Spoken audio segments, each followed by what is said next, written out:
we revisit some of the action. That was a very exciting first round.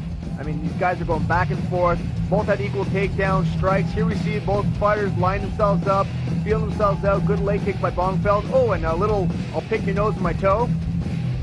Here, a nice takedown attempt that didn't work. Clements winds up on top. Lee Meehan in Bongfeldt's corner. The proprietor of the Canadian Martial Arts Center and mixed martial artist in his own right. In fact, his young teenage son, Jordan Meehan, also an active mixed martial artist, runs Rumble in the Cage. And there in the baseball cap, one of the premier striking coaches in the sport, Shawn Tompkins, making sure that Chris Clements is ready for round two. Not much of a feeling out process in that opening 5 minutes. And like you said, with the 5-round championship tilt, it's going to be interesting to see whose conditioning is better in this fight. That's what happens, you know, when you have a champion that's defending a title.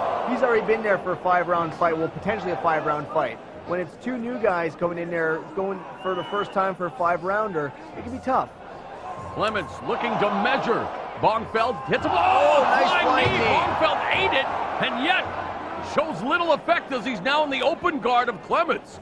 He seemed to have caught that knee, caught Clements in midair. And having seen Jesse Bongfeldt fight on myriad occasions, I can tell you this guy can take a punch.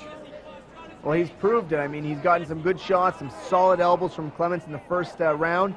And luckily, like you said, Mauro, he didn't get cut open. Those elbows are like razor blades. You get cut over the eye, no matter how tough you are, if you cannot see, the referee will stop the fight to defend the fighter. Bongfeldt known for his submission skills. Yet, as you mentioned, Clements doing very well defending from his back for the most part, as 1 minute is gone here in round two. Now Clements looking for an armbar. Yes, wow. From the bottom on Jesse Bongfeldt. Bongfeldt's elbow's way too far out. He doesn't have an armbar there. And I was going to say that would be a huge surprise, because Bongfeldt also known for his superlative submission defense, and for Chris Clements, of course, coming from Team Tompkins. And that's been the one knock on Team Tompkins fighters, if anything, is that their ground game, their submission game needs to be elevated. And I think they've taken steps in doing that by hooking up with Extreme Couture.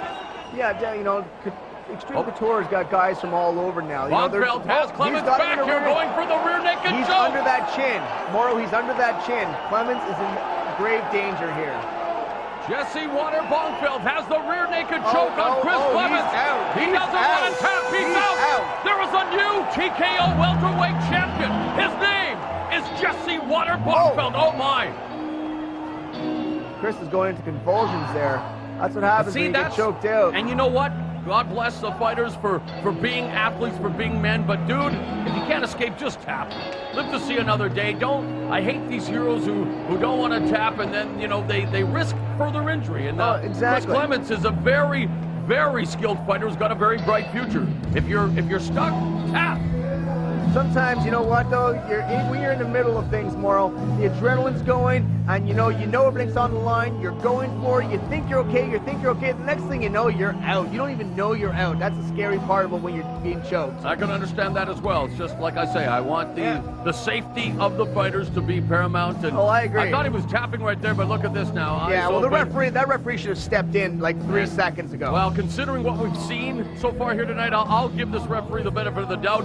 It's good to see that Chris Clements is back up on his feet, and a great fight, and what a debut for Jesse Bongfeldt in TKO, invading the province of Quebec and stealing the TKO welterweight title, following in the footsteps of Georges Rush St. Pierre. And I got to tell you, I'm pretty sure Jesse Bongfeldt has now put himself on the UFC radar with this victory. Oh, definitely. I mean, you know, he's done some great fights. He come up here, he steals this title, and a title, like you said, that Georges St. Pierre held for 4 years. Now, I mean, if that doesn't say anything about this guy, nothing will. And he's going to have people gunning for him. If you look at what Dubé was saying, Dubé's going to be wanting him, but Dubé's got to obviously get on the winning streak again. There is the belt, gleaming in all its glory, soon to be put around the waist of Jesse Bongfeldt, recording the rear naked choke submission win here in round 2 over Chris Clements. Let's make it official. Let's announce the new TKO welterweight champion. Le gagnant The winner by TKO by rear naked choke after 1 minute and 57 seconds in the second round of this bout. Le gagnant par étranglement arrière, TKO après 1 minute et 57 secondes dans le deuxième round de ce combat. And new TKO welterweight champion, nouveau champion des 170 livres, Water Jesse Bongfeldt. 1 minute 57 seconds of round 2. Jesse Water Bongfeldt becomes the new TKO welterweight champion, and Stefan Patry, the promoter for TKO Championship Fighting, about to put the belt around his waist. And no better feeling when you're a fighter, Mark, than achieving championship status, ascending to the top of the mountain. And I don't care what anyone says about any other sports, the hardest working, the most highly trained athletes in the world are mixed martial artists, and Jesse Bongfeldt now has achieved one of his dreams, becoming a TKO champion. Yeah, I mean, he was the Rumble in the Cage welterweight champion, but that's nothing compared to being a TKO champion. The only thing that can outclass this is being a UFC champion, in my opinion. I mean, he's reached the top of the scale, and there's only one way to go for this guy, and that's up.